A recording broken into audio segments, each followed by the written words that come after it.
যেহেতু তারা দুজন এর আগে তাদের নামে ডাকাতির মামলা আছে এবং তারা নৌযান পথে এবং হাইওয়েতে ডাকাতি করে, আমরা তাদেরকে জিজ্ঞাসাবাদ করব। জিজ্ঞাসাবাদ করে এই চৌদ্দগ্রামে যে ডাকাতির ঘটনা ঘটেছে এর সাথে যুক্ত আছে কিনা আমরা পরবর্তীতে জানতে পারবো। আজকে আমরা যেহেতু আপনাকে পাইছি, এর পাশাপাশি অন্যান্য কিছু বিষয় নিয়ে কথা বলবো। প্রথমত হচ্ছে সামনের এই মুহূর্তে নিরাপত্তা বলয়ে কিছুটা মানুষ সংখ্যা আছে, কিছুটা নিরাপত্তা ঘাটতি আছে।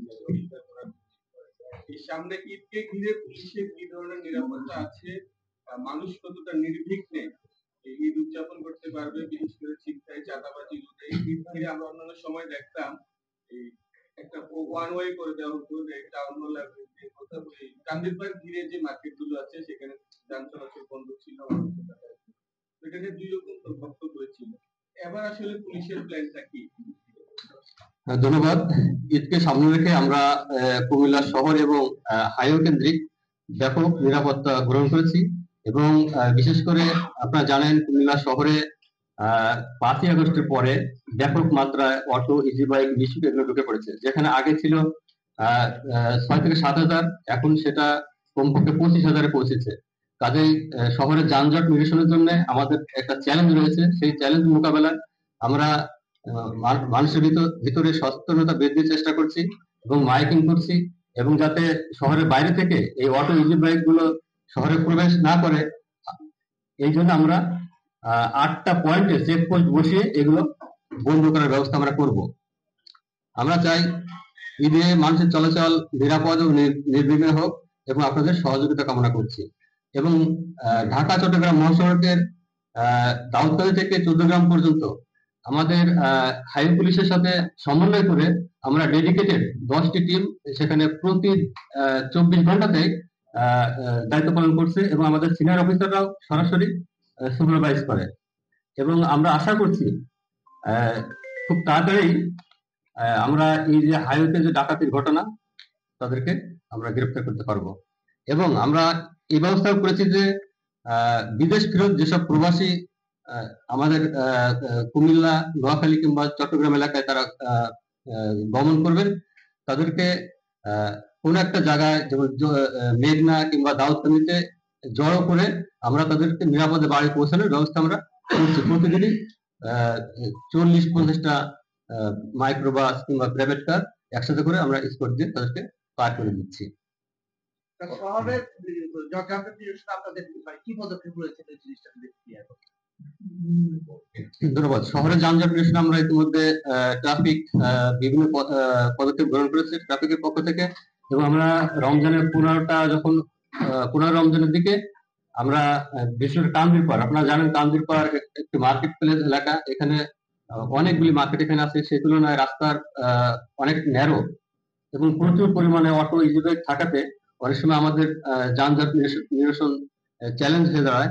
তারপর আমরা সেখানে এই রমজান মাস উপলক্ষে আমরা অতিরিক্ত ফোর্স সেখানে দিয়েছি এবং রোজার 15টা যখন হবে তখন আমরা রাস্তার অন করে দেবো আপনাদের চলাচল সুবিধার্থে।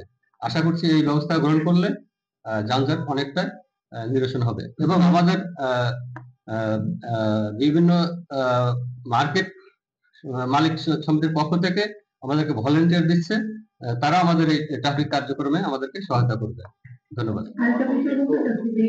নগরীতে যে মার্কেটগুলো আছে এবং নগরীতে শীতের মাত্রা কিন্তু দিন দিন বৃদ্ধি পাচ্ছে, পাশাপাশি হচ্ছে যে শপিং মলগুলোতে কিন্তু এটাই হচ্ছে কিশোরীদের দৌড়াফেরা কিন্তু ইদানিং আরেকটু বেড়ে গেছে।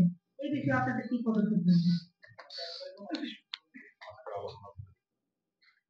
আচ্ছা, আমি আপনাকে বলি, আমরা কিশোর গ্যাং আপনারা বলছেন, আসলে আমি বলবো যে উঠতি বয়সের ছেলেরা বিভিন্ন সময় তারা সোশ্যাল মিডিয়া ব্যবহার করে টিকটক বা অন্যান্য কন্টেন্ট তৈরি করে জনমনে যাতে আতঙ্ক তৈরি না করে সেজন্য আমরা কিন্তু তাদের বিরুদ্ধে ব্যাপক অভিযান পরিচালনা করে আমি বলতে চাই গত কয়েক মাসে বেশ কিছু সংখ্যক আমরা এই ধরনের কাজ যারা করে সমাজে আতঙ্ক তৈরি করে তাদেরকে আমরা আটক করেছি। এবং আমি মনে করি এখন এই আপনারা যেটা বলছেন কিশোর গ্যাংয়ের দৌরত্ব অনেকটা কম এই কুমিল্লা শহরে, এবং ছিনতাই প্রতিরোধে আমাদের বিশেষ মোবাইল প্রতিদিন কাজ করছে এবং রাত্রেও আমরা মাঠে থেকে তাদেরকে গ্রেফতার করার চেষ্টা করছি। ধন্যবাদ। আমি কালেগঞ্জে আছি। আমার মনে হয় যে আমরা শুনি আজকে আপনাকে আমরা প্রথম ঘটনা নিয়ে আজকে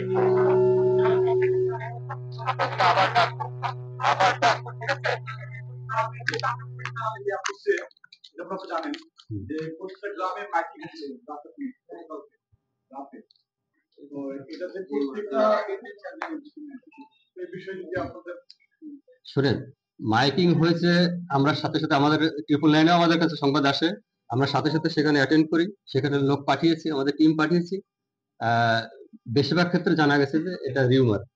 তারপরেও আমি মনে করি যে সেখানে আমাদের ফোর্স যাচ্ছে, এতে রাস্তায় যদি কোনো ডাকাতির সম্ভাবনা থাকে বা কোনো দুষ্কৃতিকারী থাকে, তারা এই ধরনের অপকর্ম ঘটাতে সাহস পাবে না। অর্থাৎ আমাদের পুলিশি মুভমেন্ট কিন্তু বাড়ছে। কিন্তু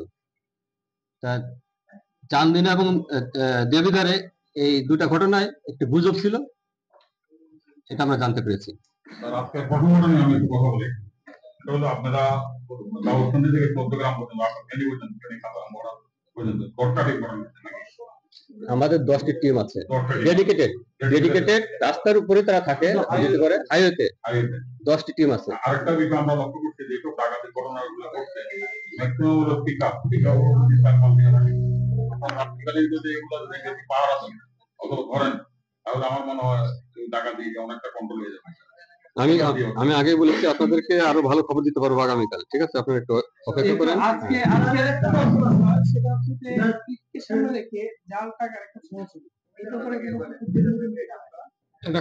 অপেক্ষা করেন, কাল আমি জানাবো। একদিনে তো এত কিছু না, কাল আলোচনা করবো। 48 ঘন্টা 3টা দশমিক ঘটনা ঘটছে।